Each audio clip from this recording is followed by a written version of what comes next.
अच्छा, अब आप लोगों के सामने जो चीज़ है,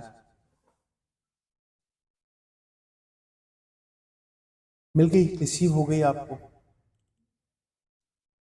उसमें जो पहली चीज़ है वो है आपकी कोर्स आउटलाइंस। ठीक, तो इस वक्त आपके पास पीडीएफ में मौजूद है।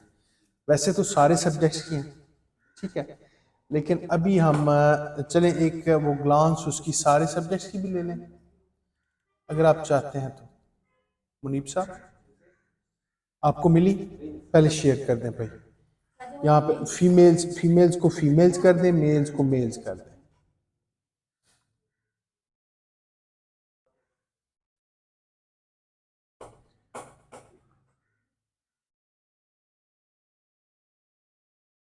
अच्छा, जिनको आ गई है ना,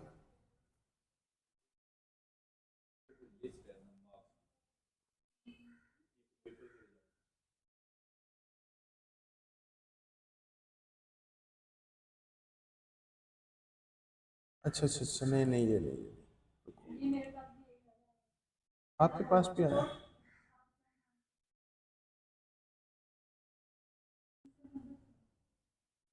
दूसरे में सेमेस्टर वन करिकुलम, करिकुलम आ गया ना आपके पास। और दूसरा ये जो ये आया ना आपके पास,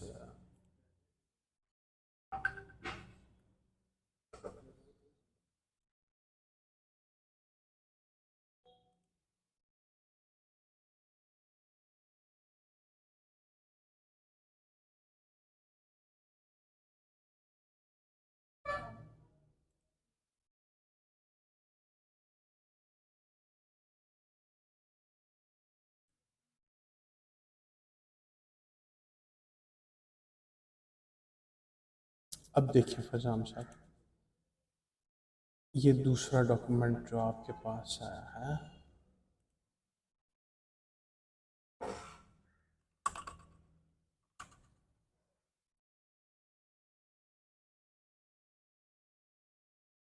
आ गया।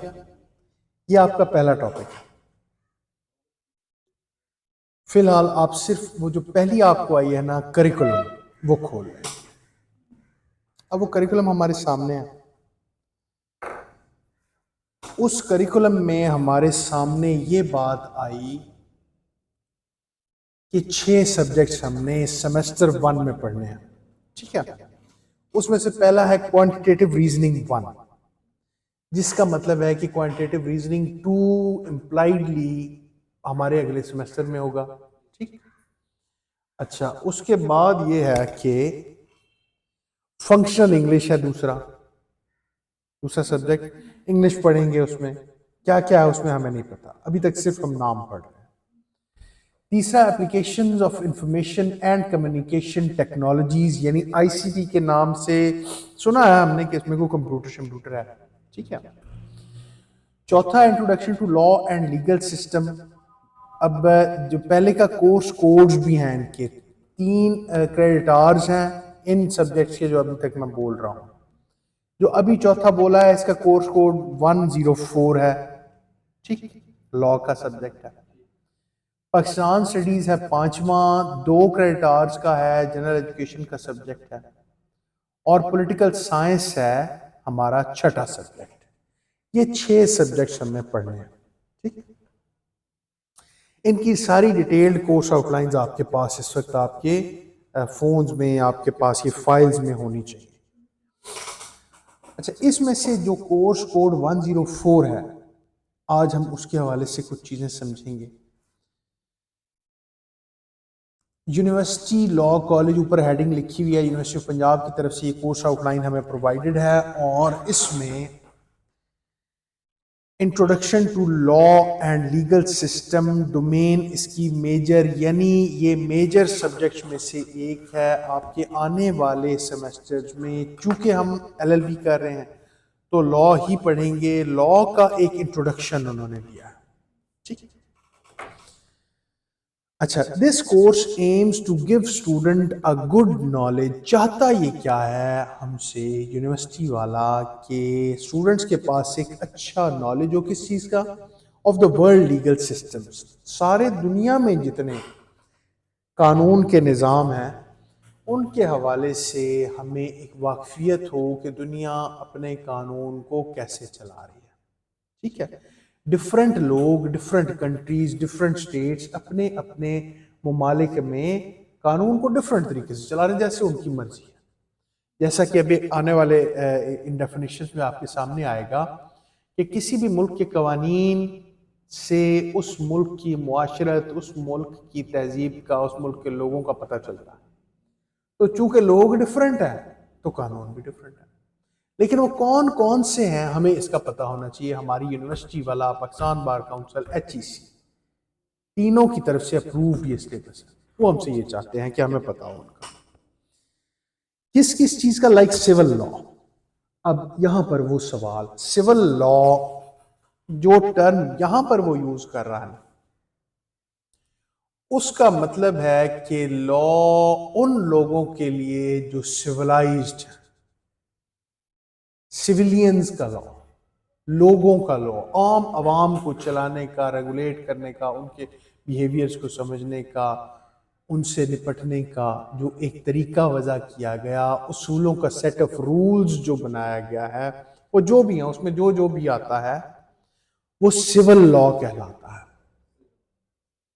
इसी सिविल लॉ को तरतीब करके, मुरतब करके रोमियो ने, जो रोमन लॉ आप पढ़ेंगे ना, उन्होंने ये किया कि यार कैसे प्रॉपर्टी को लेके चलना है, टॉर्ट्स क्या है, कॉन्ट्रैक्ट्स कैसे करने हैं, ये लिख लो। जस्टिनियन 1 आपके उसमें का अच्छा, टॉर्ट एक वर्ड मैंने यूज किया, उस पर यह सवाल आया कि टॉर्ट क्या है। तो टॉर्ट आपका बेसिकली जो ये सिविल लॉ है ना, जब ये इसकी तरवीज हुई, ये बढ़ा, तो फिर हमें ये पता चला कि यार इसमें ना बहुत सारी चीजें इन्वॉल्व है। दो शाखें बन गई बेसिकली सिविल लॉ की। एक सिविल लॉ जो आपके उन राइट्स के साथ डील करने लगा जो राइट्स आपको एज अ सिविलियन हासिल थे। सिविलियन है ना, सिटीजन ऑफ पाकिस्तान है, हमारी जेब में एक CNIC है, जो भी हम काम करने लगे, ड्राइविंग लाइसेंस लेना है, प्रॉपर्टी बनवानी है, बिजनेस करना है, ऑफिस एस्टेब्लिश करना है, हमसे वो पूछता है जी CNIC की ये कॉपी लगा दें। अब वो कॉपी लगाने का बेसिकली मकसद ये है कि क्या आप हमारे शहरी हैं भी या नहीं, नहीं है तो हम क्यों दें आपको।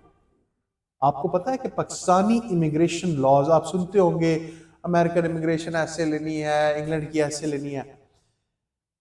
पाकिस्तान के इमिग्रेशन लॉज दुनिया के मुश्किल तरीन इमिग्रेशन लॉज, पाकिस्तान में शहरियत लेना पॉसिबल ही नहीं है। ठीक है, लेकिन आप चूंकि बाय बर्थ पाकिस्तानी है तो पाकिस्तान आपको शहरियत देता है। अब उस शहरी होने के नाते आपको कुछ राइट्स भी हासिल हैं, राइट टू मूव है, राइट टू फ्रीडम है, राइट टू स्पीच है, जो कि आपका आइन आपको देता है। वो आइन आपको इस वजह से देता है क्योंकि आप सिटीजन ऑफ पाकिस्तान है, सिविलियन ऑफ पाकिस्तान है। एज ए सिविलियन वो राइट हासिल है। तो उन्होंने कहा कि इसकी जो ब्रांचेस बननी है ना, उसमें एक ब्रांच तो ऐसी हो कि जो सिर्फ उन राइट्स के साथ डील करे जो एज ए सिविलियन हासिल है। वो प्रॉपर्टी है, वो ऑफिस है, वो जॉब है, जो भी है, उस ब्रांच को सिविल लॉ का ही नाम दे देंगे। सिविल लॉ की एक ब्रांच वो कि जिसको सिविल लॉ का ही नाम दे दिया जाएगा। अब उन्होंने कहा कि यार ऐसा है कि मेरे राइट्स तो नहीं है, आप क्या ये एक आपकी प्रॉपर्टी है, मैं आपको नहीं दे रहा, तो ठीक है नहीं दे रहा, जाए अदालत में और सिविल कोर्ट में आप जाकर एक दावा दायर कर दें तो आपको आपका राइट मिल जाएगा। लेकिन ना देने के साथ साथ मैं ये भी कर रहा हूं कि आपको जान से मार देने की धमकी दे रहा हूं। कौन आप मेरे को तुम मंगना, मैं आपको जान से मार डालूंगा। तो ये उससे एक अलग नेचर का ऑफेंस, एक तो आपकी चीज आपको नहीं दे रहा, दूसरा आपको धमकी भी दे रहा हूं। तो इसका मतलब है कि यार ये थोड़ा सा ना अब मुझे रोकना भी चाहिए। वो मुझसे लेना चाहिए। इसमें मुझे डिटरेंट थ्योरी, कोई मुझे रोकथाम भी करनी चाहिए। जो मैं ये बात मेरे मुंह से निकल रही है ये ऑफेंस के दर्जे तक जा रही है, ऑफेंसिव हो रहा हूं अब आपके साथ, गन उठा रहा हूं, सर फाड़ रहा हूं, चोरी कर रहा हूं, डाका डाल रहा हूं। कोई भी चीज जो किसी section 4O of the PPC में ऑफेंस की जो डेफिनेशन लिखी गई है, एक और बुक है उसका वैसे सिर्फ रेफरेंस कोट कर रहा हूं, आपको याद रखने की जरूरत नहीं है, सिर्फ समझ लें। उसमें यह बताया गया है कि कोई चीज भी जो किसी लॉ के तहत पनिशेबल हो, उस पर एक सजा मुतय्यन की गई हो, वो ऑफेंस है।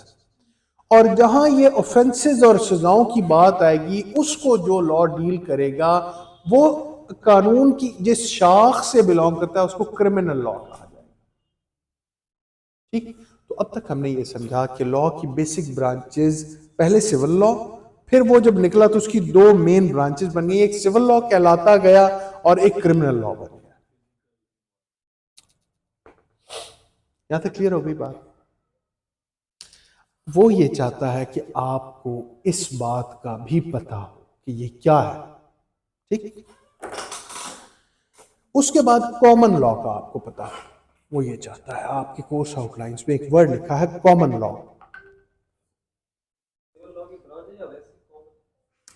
ये भी लॉ की ब्रांच है।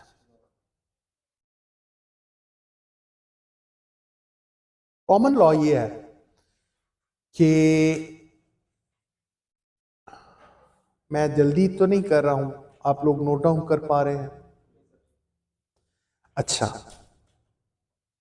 लॉज बन गए, सिविल लॉ बन गया, क्रिमिनल लॉ बन गया, या कोई भी लॉ बन गया, उसकी बेस पर आप एक जज हैं। आपने मेरी और मुनीब साहब की एक केस था, मैंने इनके साथ कोई ऑफेंस कमिट किया, उस पर मुझे एक कुछ खास हालात थे, उस पर मैंने एक ऑफेंस कमिट कर दिया, उस पर मुझे एक खास सजा मिल गई। वो कैद की सूरत में हो सकती है, वो मौत की सूरत में हो सकती है, वो जिस भी सूरत में हो गई। उसके बाद हुआ ये कि फरजान साहब और अहमद साहब के दरमियान में आज से 1 साल के बाद एक तनाज़ा बना, जिसमें वही सेम सर्कमस्टांसेस जो मेरे और मुनीब साहब के थे, उसी तरह से ये दो लोग लड़ पड़े। अब अदालत में आप पेश हो गई इस हवाले से, तो आप वो जो पुराने वाला केस था ना, जो हमारा डिसाइड हुआ था मेरा और मुनीब साहब का, आपने उसका रेफरेंस दिया कि जनाब उसी तरह, ये चूंकि हालात सेम है, नौयत सेम है, कानून भी सेम है, आप इस पर भी कानून वो वाला अप्लाई कर दें जो आपने साल पहले वो फलां केस पर किया था। वो जो फलां केस था, अदालत का फैसला था ना, उस अदालत के फैसले को प्रेसिडेंट कहा जाएगा, या प्रेसिडेंट या अथॉरिटी, इसको नजीर भी कहा जाता है उर्दू में, अदालती नज़ायर कहते हैं हम इसे। लीगल अथॉरिटीज जो हैं, प्रेसिडेंट जो हैं कोर्ट्स की। अब इसी बेस पर फैसले करने लगो, ठीक है, अदालतें जो फैसले कर रही हैं, यार वो क्यों ऐसे लंबे चक्रों में पड़ते, वो जो जज साहब ने कर दिया था कुछ सोच के किया होगा ना, और थी भी वो हायर कोर्ट, तो आप मेहरबानी करें, आप इस ब्रांच को कॉमन लॉ का नाम दिया गया। कानून के इस तर्ज अमल का नाम कॉमन लॉ करार पाया।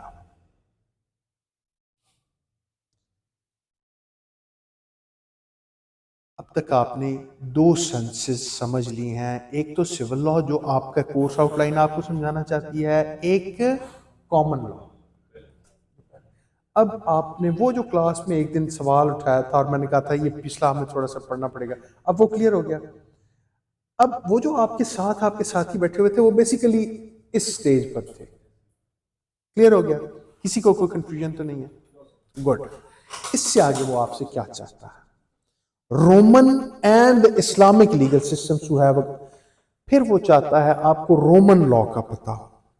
अब रोमियो ने बेसिक जो किरदार अदा किया ना, वो ये किया कि आप लॉज जो बना रहे हैं, फॉर एग्जांपल आपकी एक लेजिस्लेशन हो रही है, लेजिस्लेशन में आप ये करते हैं कि आप फॉर एग्जांपल किसी जियोग्राफिकल किसी खास इलाके में आप 50,000 लोग हैं, वहां से आप एक नुमाइंदा भेजते हैं।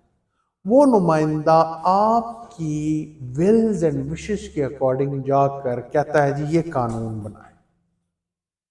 तो बेसिकली वो नुमाइंदा नहीं कुछ कर रहा, वो आप ही लोग कर रहे हैं।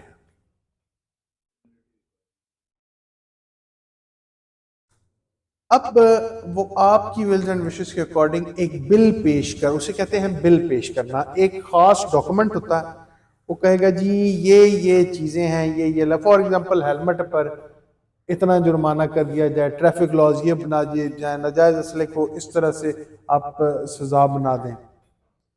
ये सारी चीजें हैं, वो आपकी विल्स एंड विशेस के अकॉर्डिंग कर रहा है। उसके बाद वो बिल जाता है तीन हाउस। आपकी ये जो फॉर एग्जांपल पाकिस्तान की मैं बात करूं, तो आपकी जो पार्लियामेंट है वो लेजिस्लेटर है। लेजिस्लेशन करने के इख्तियारात आपकी पार्लियामेंट के पास है। जहां वर्ड पार्लियामेंट आएगा तो तीन बॉडीज आपके सामने होनी चाहिए।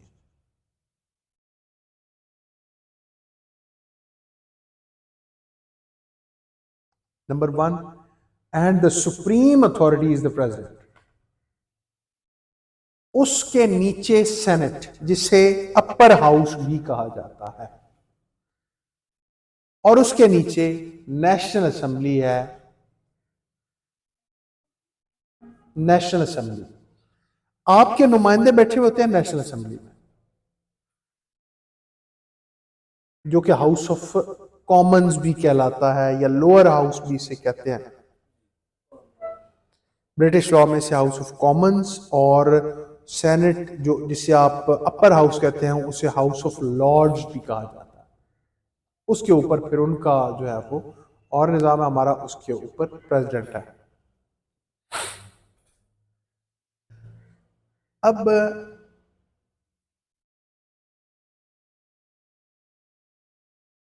आपका जो नुमाइंदा है नेशनल असेंबली में गया, उसने वहां एक बिल पेश किया। उस बिल पर उसको फॉर एग्जांपल जो रिक्वायर्ड मेजोरिटी थी कि 100 लोग बैठे, फॉर एग्जांपल उसमें से 66 लोग ये कहते हैं हाँ यार ठीक कह रहा है ये कानून बना दो, तो वो कानून बन जाएगा। सॉरी, कानून बनेगा नहीं, मंजूरी मिल गई। नेशनल असेंबली की स्टेज से वो पार हो गया, अब उसके ऊपर जाना है उसने सेनेट में। सेनेट से भी मंजूरी ले ली, उसी तरह से जैसे नेशनल असेंबली से ली, बन गया। उसके फिर ऊपर जाएगा, फिर प्रेसिडेंट की एसेंट लेगा, उसके बाद फिर आप पर लागू कर दिया जाएगा। इसको कहते हैं law by the people for the people. आप ही ने बनाया, बंदा तो आप ही ने भेजा था।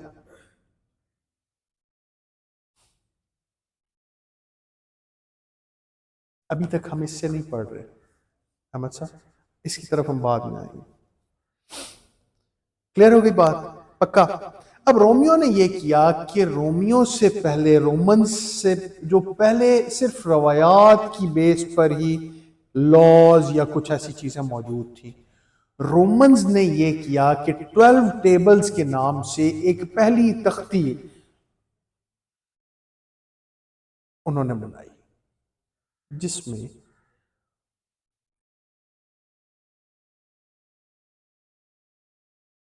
उन्होंने चीजों का इंदराज कर दिया।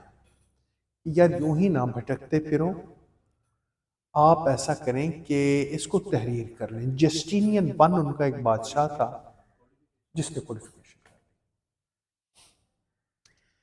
उस कोडिफिकेशन, अच्छा हाँ एक सवाल आया था। अब उस कोडिफिकेशन, फिर उसी कोडिफिकेशन को वो मजीद आगे बढ़ाते गए, और जस्टिनियन वन उनका एक बादशाह आया, उसने कहा कि यार ऐसा करो कि ये तो बड़ी लंबी लंबी बातें हैं, इस पर ना कोई ज्यूरिस्ट बिठाओ, कोई लॉयर्स बिठाओ, जजेस हों जो आकर इसको तहरीर करें। फिर उसने कॉर्पस ज्यूरिस सिविलिस के नाम से एक बुक लिखवाई। Corpus juris civilis, CORPUS JURISCIVILS।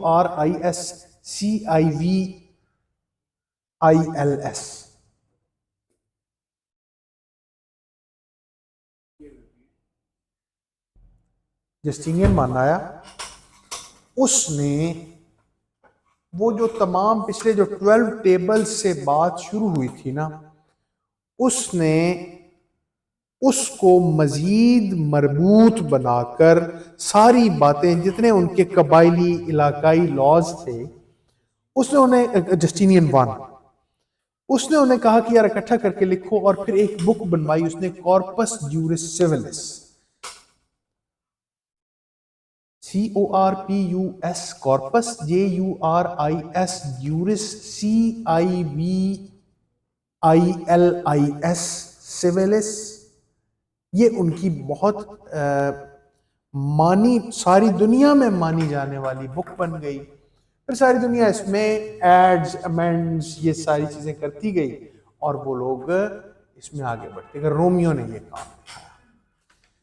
आपके कोर्स वाला ये चाहता है कि आपको जो है वो इस बात का भी अंदाजा हो।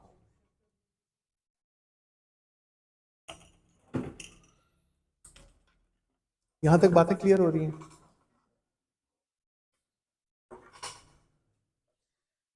And the Islamic legal systems, और फिर आपको इस्लाम का भी पता हो, शरिया लॉ जिसे कहते हैं, कुरान और सुन्नत से अल्लाह ताला के अहकामात, जो रब कहता है यार वो करो, उसका भी आपको पता हो। फॉर एग्जाम्पल, चोरी पर आपका दायां हाथ अथवा गुट तो पड़, पहली चोरी पर, दूसरी चोरी पर बायां पांव टखने से काट देना, तीसरी चोरी पर एग्जाइल कर दिया जाए उस बंदे को, मुल्क बदर कर दिया जाए। जी, शरिया, ये शरिया है बेसिकली, अल्लाह के अहकाम है। वो ये चाहता है कि इनका भी पता हो कि ये क्या है। ठीक है, क्यों पता हो? To have a comparative analysis with Pakistani legal system, ताकि आप एनालाइज कर सकें कि यार ये पाकिस्तान में हम, फॉर एग्जांपल, कि अब ये चोरी शोरी का हमें चले पता तो चल गया कि शरीयत की तरफ से ये सजाएं हैं, लेकिन कोई बंदा सामने नहीं आया हमारे जिसका हाथ कटा हो, हालांकि चोर तो फिर रहे हैं हमारे आसपास। तो उस पर मैं अमूमन अपनी क्लास में भी ये बात बताता हूँ कि एक बुजुर्ग के साथ मेरी डिस्कशन हुई, उन्होंने कहा तू पागल है। मैंने कहा जी शरीयत क्यों नहीं नाफिज हो जाती? उन्होंने कहा कि शरीयत नाफिज अगर हो जाए तो तू क्या कोई चोरी करेगा? अगर हाथ कटे हुए और पांव टखने से तो क्या चोरियां होंगी? नहीं होंगी। अगर चोरियां नहीं होंगी तो क्या अपना माल तू बैंक में रखवाएगा? तू तो अपने घर रखेगा। और अगर तू बैंक में माल नहीं रखवाएगा तो यहूदी किस बात पे चलेगा? यहूदी की तो सारी मैशत ही तेरे पैसों पे है। ठीक, इस वजह से हमारे मुआशरे को डिस्टेबलाइज करने के लिए शरीयत नाफिज करने से रोका गया है बाकायदा, और उसके लिए क्या क्या उन्होंने किया हम सोच भी नहीं सकते।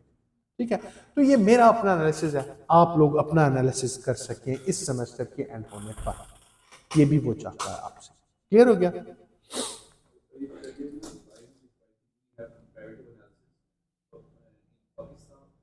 इन पाकिस्तानी लीगल सिस्टम, ये मैं अभी तक कुछ भी नहीं लिखवा, मैं नया कुछ भी नहीं बोल रहा हूँ, मैं सिर्फ आपका कोर्स बोल रहा हूँ, वो पैराग्राफ जो अमूमन हम पढ़ते वक्त छोड़ जाते हैं, हम उसी पैराग्राफ में जो जो वो चीजें कह रहा है ना, कि मैं ये चाहता हूं कि आपको पता हो, हम वो पता करवा रहे हैं साथ साथ। ठीक, और इससे ज्यादा कुछ नहीं करते। अच्छा जी, विद द पाकिस्तान इंक्लूडिंग, अच्छा अब वो ये कहता है including highlights of Pakistan constitution. हाँ, वो एक और बात करता है कि मैं ये चाहता हूं कि आपको कुछ झलकियां भी आप ले लें पाकिस्तान के आइन की, पाकिस्तानी आइन की कुछ झलकियां आप ले लें। आइन क्या होता है वैसे? आइन, the constitution is the basic foundational outer structure of a country. किसी भी मुल्क का, जो अमूमन हम इसे ये मिसाल से समझते हैं कि जैसे आप एक रूम में बैठे हुए हैं, इसमें ना बहुत सारी चीज़ें हैं, टेबल है, फर्नीचर है, चेयर्स हैं और बुक्स हैं, फोन्स पड़े हैं, लाइटें हैं, सीलिंग है, पंखे, एसी, ये वो है। जब आप कोई बिल्डिंग बनाने लगते हैं तो वो बेसिक वो जो एरा जिसे हम पंजाबी में कहते हैं फाउंडेशंस, वो एक स्ट्रक्चर बनाते हैं, फिर हम चाहे उसको जितना ऊपर ले जाएं, जो जैसा भी फर्नीचर रखें, नीला, पीला, हरा, वो हम पे है। लेकिन उसकी कोई भी चीज उस बुनियादी स्ट्रक्चर से बाहर नहीं होती। ठीक। अब इसमें डेकोरेशन जितनी भी ये घड़ी आप इस मैं कहूँ जी इस दीवार से थोड़ा सा बाहर लगाते नहीं। किसी भी मुल्क में आइन की ये हैसियत होती है कि तमाम लॉज जो बनते हैं वो उसी आइन के अंदर अंदर ही परवान चढ़ेंगे, रत्ती बराबर उससे बाहर गया नहीं और वो लॉ नल एंड वॉइड हो जाएगा। आइन बेसिकली वो बुनियादी सहारा है जो यूं तमाम लॉज को समेटे हुए है अपने। ठीक है, उससे बाहर नहीं जा सकते, उसको कॉन्स्टिट्यूशन कहते हैं। इस वक्त जो आपके मुल्क में कॉन्स्टिट्यूशन लागू है वो 1973 में बनाया गया था। हाँ, अमेंडमेंट्स आप कर सकते हैं उसी तरीके से जो मैंने आपको बताया कि पार्लियामेंट में एक बिल पेश हो as per the requirements of the law. ठीक, लेकिन उसके अलावा नहीं। जो करेगा जब करेगा वो गलत करेगा। उस प्रॉपर प्रोसीजर को अडॉप्ट करना लाजिम है। वो चाहता है कि आप इस बात को भी समझें इसी सेमेस्टर में। This course aims to give student a significant knowledge. ठीक है, सब लोग चल रहे हैं हमारे साथ साथ। This course aims to give students a significant knowledge of the Pakistani legal system by looking at the historical background of the legal system. अब जैसा कि हमने ये बताया कि कहने को तो मुसलमान रियासत है हम, इस्लामी जमहूरिया पाकिस्तान, लेकिन शरीयत तो नाफिज नहीं। अच्छा, फिर निकाह तलाक मुस्लिम फैमिली लॉज के तहत करते हैं। निकाह नामा मुस्लिम फैमिली ऑर्डिनेंस 1965 में लिखा गया, लेकिन बंदा मर जाए तो पीपीसी 302। इस बात को हम ऐसे समझेंगे कि जैसे मैं अमूमन क्लासेस में भी सहूलत के लिए ये बात बताता हूँ कि जैसे बहुत सारे ना हमने फैब्रिक्स यूज किए हुए हैं, कोट्स हैं या जैकेट्स हैं वो किसी और कंपनी की हैं, अंदर ये कुछ शर्ट है वो किसी और की है, जूता है तो कहीं और से लिया हुआ। शर्ट बनाने वाले जूते नहीं बनाते, वो इसमें नहीं एक्सपर्ट। हम वो सारी चीजें लेकर एक पर्सनैलिटी अपनी डेवलप करते हैं जो डिफरेंट कंपनीज की है। ऐसे ही है ना। इसी तरह आपका जो पाकिस्तानी लीगल सिस्टम है वो हाइब्रिड, इस काम को हाइब्रिड लीगल सिस्टम कहा जाता है। ये कोई एक लीगल सिस्टम नहीं है।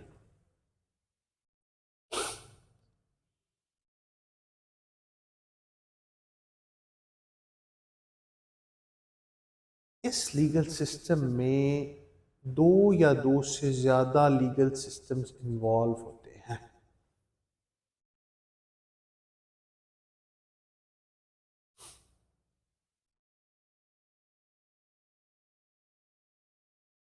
इसी में ही ना आपके इन्हीं नोट्स में ही एक बड़ा खूबसूरत word blend of laws use किया गया है।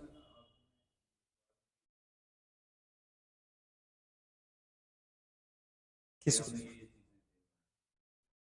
नहीं, वो मैं लिखवा इस वजह से नहीं सकता कि आपको कुछ चीजें शरीयत से मिलेंगी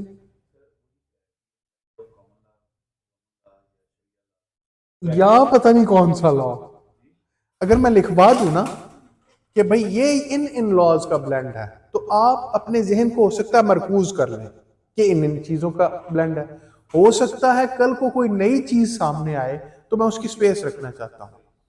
अभी तक आपने जो सिविल लॉ पढ़ा, जो रोमन लॉ की चीजें पढ़ी, पार्लियामेंट्री सिस्टम पढ़ा, शरिया, वो सारी की सारी इसमें है। आप पढ़ ही इसे इस वजह से रहे। इन सारी चीजों को वरना हमें पढ़ने की क्या जरूरत थी। जैसा कि रोटी खाने के लिए ये आम बंदे को जरूरी नहीं है कि वो गंदम की फसल में जाकर उसकी खुशबू को फील करे। उसे क्या, जहां से भी आ रही है रोटी बन रही है बस अच्छी है टेस्ट में।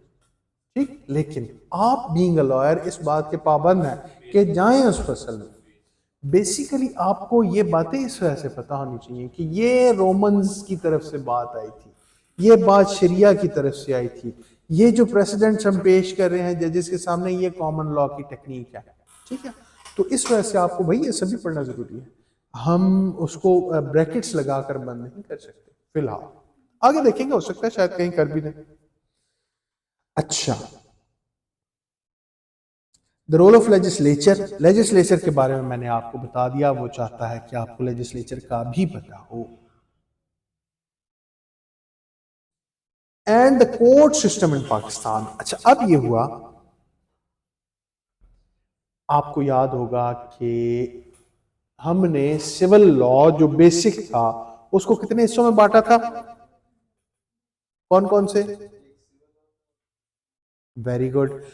अब सिर्फ सिविल लॉ जो था उसकी the most the highest court in Pakistan is the supreme court of Pakistan. उसके नीचे हाई कोर्ट है, उसके नीचे डिस्ट्रिक्ट कोर्ट है,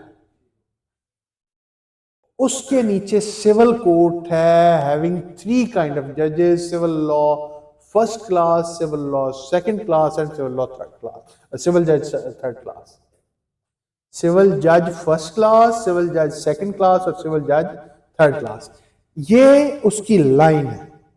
सबसे पहले सिविल जज थर्ड क्लास छोटा, उसके ऊपर सेकंड, उसके ऊपर फर्स्ट, उसके ऊपर डिस्ट्रिक्ट जज, उसके ऊपर हाई कोर्ट और उसके ऊपर सुप्रीम कोर्ट। अपील और ट्रायल, वेरी गुड।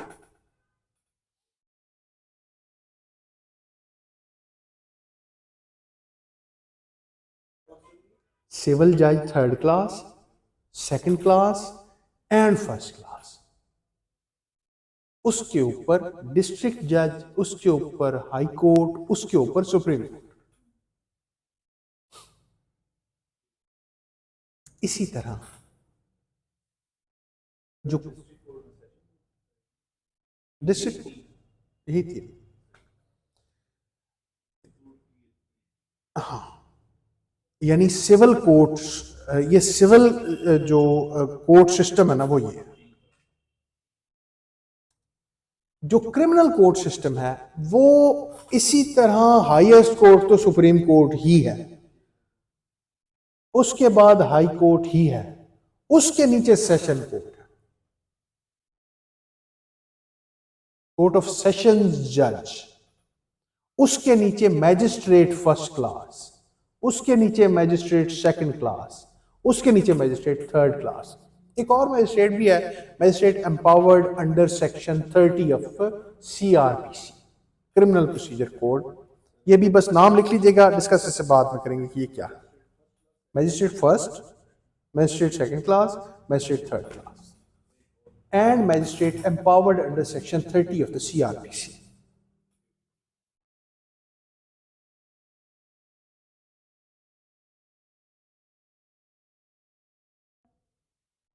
सबसे ऊपर सुप्रीम कोर्ट, फिर हाई कोर्ट, फिर सेशन कोर्ट, फिर मैजिस्ट्रेट फर्स्ट क्लास, फिर मैजिस्ट्रेट सेकंड क्लास और फिर मैजिस्ट्रेट थर्ड क्लास। क्लियर हो गया? ये है आपका court system in Pakistan, basic major. बाकी फिर जो छोटी छोटी चीजें आती जाएंगी वो भी डिस्कस करते जाएंगे। क्लियर? अच्छा, यहां तक कोई अगर सवाल है तो आप कर सकते हैं। ठीक, अच्छा, फिर ये होगा कि concept such as statutory interpretations and, वो ये चाहता है कि आप स्टैट्यूट कहते हैं, अब वो जैसे आपने पार्लियामेंट में एक लॉ बनवाया, वो एक बिल पेश हुआ, फिर वो सेनेट में गया, फिर वो प्रेसिडेंट के पास किया, फिर वो ऑफिशियल गजट में छप कर एक एक्ट की सूरत में आ गया सामने और आप पर लागू कर दिया गया। ठीक, उसको स्टैट्यूट कहा जाएगा, वही कोडिफाइड लॉ है आपका। ठीक, उसको सेक्शंस की सूरत में डाल दिया जाएगा आपको समझने के लिए और उसकी लिमिट्स को डिफाइन करने के लिए,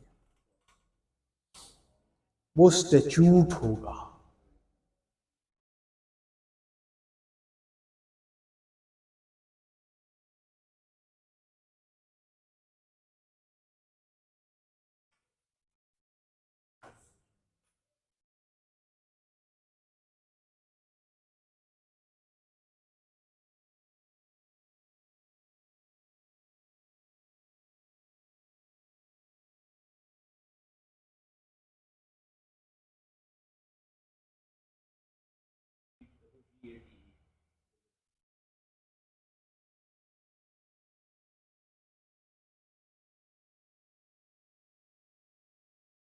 अच्छा, ये जो स्टैच्यूट, ये जैसे आप नोट्स बना रहे हैं, हम पढ़ रहे हैं और आप लिख रहे हैं। अब आप ये जो नोट्स है ना, मैं ये समझता हूँ कि ज्यादातर नोट्स ऐसे होते हैं कि जो आपने पढ़े आप ही समझ सकते हैं, जल्दी जल्दी में लिखे हुए होते हैं मेरे सामने, हालांकि मैं आपको पढ़ा रहा हूँ, मेरे सामने आप रखे, मैं नहीं समझ सकता, क्योंकि आपने एक बड़ा कॉन्सेप्ट छोटी बात में लिखना होता है, हमारे साथ साथ चलना भी है आपने, और उसको नोट डाउन भी करना है, उसको आपने एक छोटी जगह पर कंप्रेस करके रख देना। ठीक है। एक सर फ्रांसिस बेकन थे, बेकन, अगर कोई किसी को लिटरेचर का शौक हो तो उन्हें पता होगा, बेकन एसेज उन्होंने लिखे थे। बेकन एसेज की बुक तो खैर आपकी नजर से गुजरी होगी। उन पर एक एलिगेशन लगा एक टाइम पर कि ये पिथी सेंटेंसेस यूज करते हैं।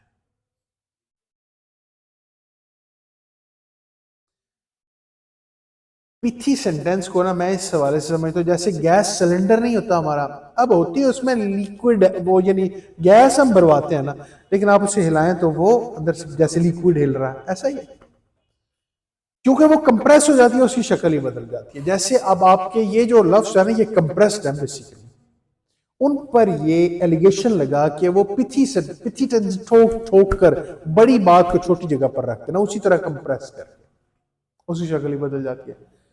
उस पर उन पर एक एतराज ये भी लगा कि ये पिडेंटिक शो ऑफ नॉलेज करते हैं कि मेरे पास बड़ा इल्म है। ठीक है, अदरवाइज बात अच्छी करते हैं, मीठी करते हैं, दिल करता है पढ़ने को, लेकिन यार आम बंदा भी तो समझ लेना, कोई ऐसी बंदा सीधी सीधी बात कर दे।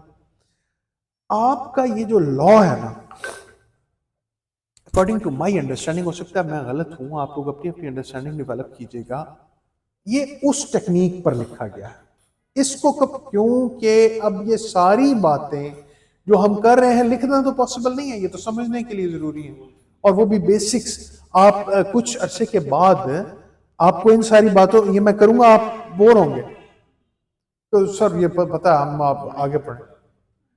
अब वो जब पिथी सेंटेंसेस में लॉ लिखा गया, तो उसको डीकंप्रेस करना भी एक आर्ट है, उसको बोल के समझाना, अप्लाई करना, इंटरप्रेट करना स्टैट्यूट को, ये किसी आम बंदे के बस का काम नहीं है। इसके लिए लॉयर्स ही चाहिए, प्रोफेशनल्स ही चाहिए, जो लीगल माइंड अप्लाई करके उसको ध्यान से डीकंप्रेस करें, ताकि इंसाफ के भी सारे तकाजे पूरे हों। जो लेजिस्लेटर था, उस जिसने कानून साजी की थी, किस वजह से की थी, उसकी भी सारी बातें अप्लाई हों, और इसकी इंटरप्रिटेशन भी हो जाए। वो ये चाह रहा है कि इस बात का भी आपको पता हो कि स्टैट्यूटरी इंटरप्रिटेशंस के क्या कॉन्सेप्ट्स हैं। ठीक, क्लियर होगी बात? पक्का? फिर वो आपसे ये चाहता है एंड जुडिशियल प्रेसिडेंट, और फिर वही जो अदालती फैसले हैं उनका पता हो आपको, and the court system in Pakistan, sorry, and the judicial precedent are covered along with civil and criminal processes। वो सिविल और क्रिमिनल प्रोसेसेस का आपको पता हो। The students will be able to know the working of various legal, जिनके पास PDFs हैं सिर्फ phones में, वो इसका प्रिंट जरूर लें, क्योंकि फोन के पीडीएफ में पढ़ने से ज्यादा ताकत सर्फ होती है। ठीक है, आपकी नज़र ज़्यादा तकती है और आसानी नहीं होती उसमें, लिहाजा पेपर फॉर्म में आपके पास होना चाहिए। अच्छा, are covered along with civil and criminal processes, the students will be able to know the working of various legal authorities and institutions. Legal authorities का आपको पता हो और इदारों के हवाले से भी आपको शनासाई हो जब आप इस सेमेस्टर से निकले। क्लियर हो गया? They will come out with concrete conclusions and form their opinion। और वो ये चाहता है कि जब आप इस सेमेस्टर से बाहर निकलें तो आपके सॉलिड अपने व्यूज हों। हाँ भाई, ये था कॉमन, और मुझे इसमें यार ये बात बड़ी अच्छी लगी, हाँ ये बात गलत लगी मुझे, इस बात की समझ नहीं आई कि ऐसा क्यों था, और ये होना कभी तो ये अच्छी बात, हाँ इस तरह से आपकी अपनी ओपिनियंस फॉर्म करने के आप काबिल हो जाए। ओपिनियन बंदा तभी फॉर्म करता है ना जब कुछ समझ आ जाए। ठीक। About the working of legal institutions, और लीगल इंस्टीट्यूशंस कैसे वर्क करते हैं आपको ये पता होना चाहिए। क्लियर हो गई ये बात? पक्का? गुड, माशाल्लाह। आपका जो बेसिक इंट्रोडक्शन था ना आपके कोर्स के साथ, वो यहाँ पर